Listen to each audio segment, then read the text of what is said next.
How you doing, everyone? We're going to cover all sports here, basically, on the Fantasy and Supercoach network, and NBL is up. So I'm a big NBA fan. I watch a little bit of NBL, and we're going to get in and have a crack here. And the big focus of this one is just to give you guys a very quick, short, sharp knowledge base from all the effort I've put in and study I've put into players, and obviously the schedule and different things like that, which is very, very similar to that of the BBL Supercoach. So yeah, similar style in a bunch of ways with single and double games, but the big difference here with NBL Supercoach is that your starters, they get 100% of their points, right? So anyone in that top five there, the two forwards, the center, and the two guards, they get all of their points, and then it says there, nice and simple, your bench, so the 5 players on the bench, pick up 50% of their scoring, whether it's a double game or a single game week, whatever they score for that round, that will be halved to 50%. So it's obviously important to get your starter picks right, your bench picks right, and just making sure that each of your players are playing is the biggest thing here. But today we're going to be going through my thoughts on the schedule, guys you need to start with and potentially avoid in that first round and the first couple of rounds even, because you really can only plan for about 3 to 4 rounds in advance in terms of having guys in your starting team set up that way. So we'll go through that now. And our first thoughts, obviously, guys, is everyone plays one game in round 1. So that doesn't matter as much, but you are looking to prep for the following rounds, right? With only 2 trades per round each and every week, you don't have to save trades in any case.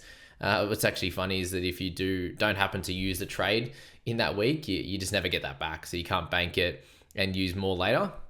And you get 4 boosts across the 20 round season. So yeah, plenty of opportunities to go to a triple trade. But with everyone playing in round 1, you do need to think ahead.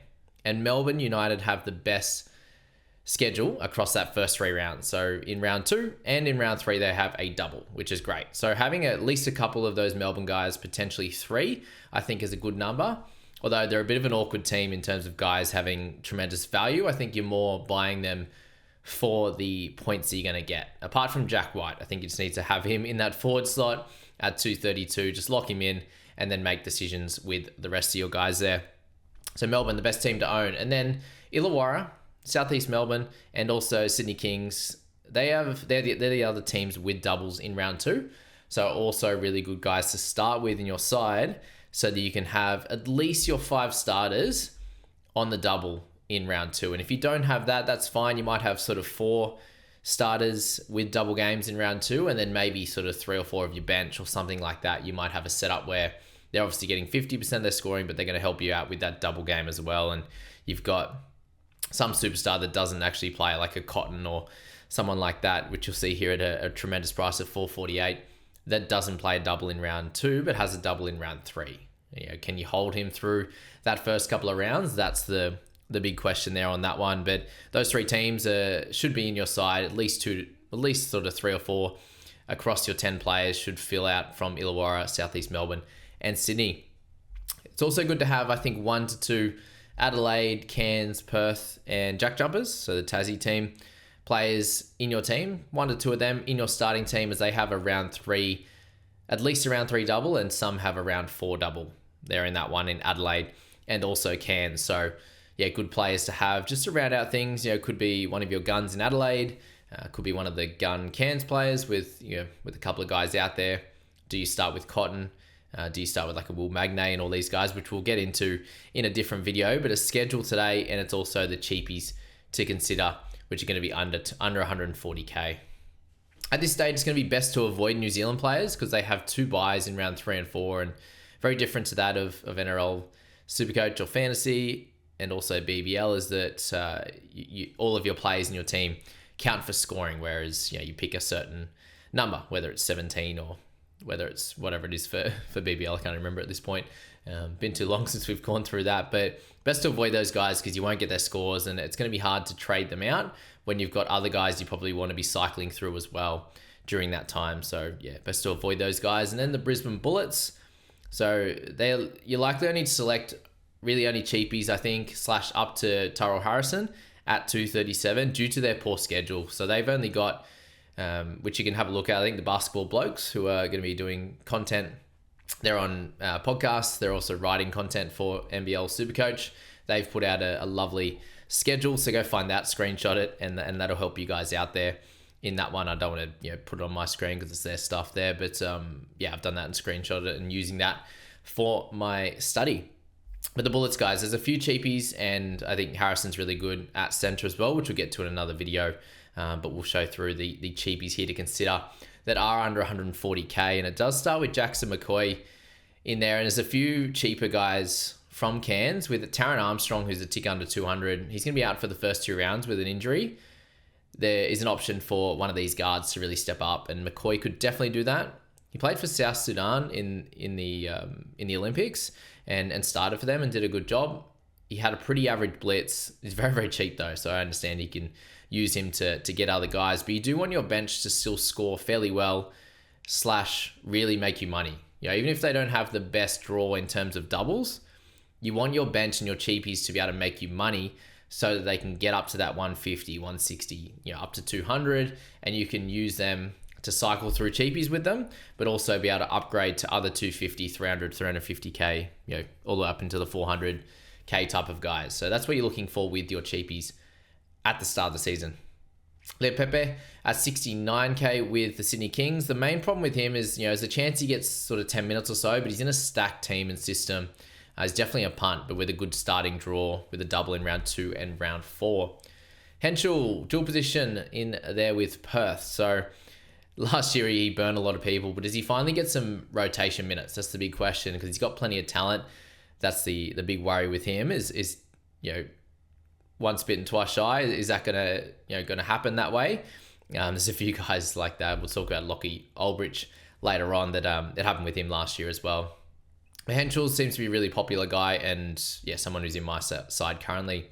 You got Adnam, who's in McCoy's team there with Cairns. It's the same situation there, but he didn't play a blitz. He was injured through that. He's an older fella, so he could come in and do really well from the start, but it might only be a couple of games. And is it worth having those guys if Armstrong's going to come back and take over that role?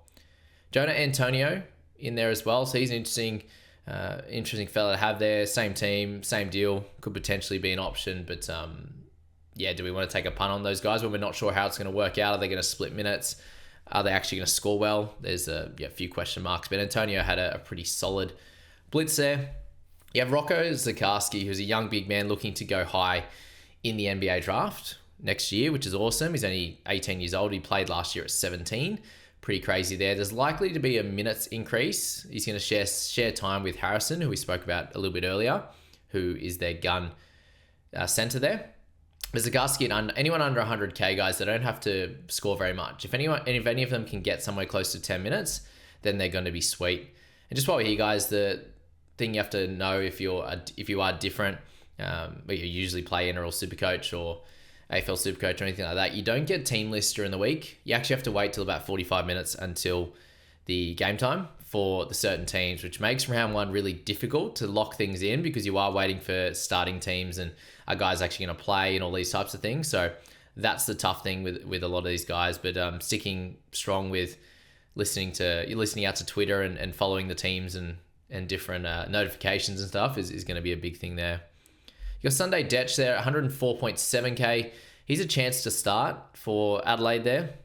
Very similar to his mate there, Marshall, I believe, in the same team, if I'm correct there.